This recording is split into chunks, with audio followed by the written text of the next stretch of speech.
একটা চক্র এসে অটোতে করে এসে আমাদেরকে ধরে 4-5 জন মিলে ধরে চাকু টাকু ছুরি মুড়ি মেরে আমাদের একটা মোবাইল, 2টা মানিব্যাগে প্রায় 15-16 হাজার টাকার মতো ছিল, একটা ইনফিনিক্স ফোন ছিল।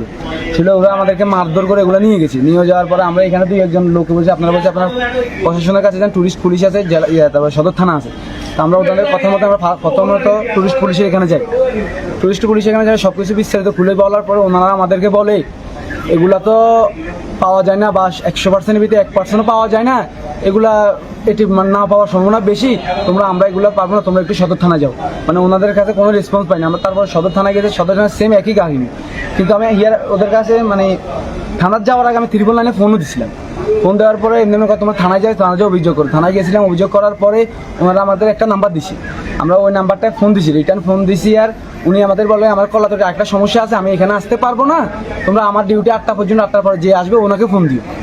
ওনাকে ফোন দেওয়ার পর আমি মানে ওনার সাথে কথা বলে যতটুকু জানতে পারছি, এদের সাথে তাদের একটা বন্ডিং আছে বা তাদের একটা সংযুক্ত আছে, না হলে কীভাবে ওরা এভাবে চলে, ওনাদের কোনো রেসপন্স পাইনি আমরা। পুলিশের সাথে এদের সাথে 100% একটা সম্পর্ক আছে বা একটা সংযুক্ত আছে, না হলে তারা আমাদেরকে যতটা হেল্প করার দরকার একজন নাগরিক হিসেবে হেল্প করে নেয়, তারা আমাদেরকে ভয়ভীতি দেখায়, আমাদেরকে তোমরা এগুলো পাবো না, আমরা চলে যেতে। আমরা এখান থেকে চলে আসছি।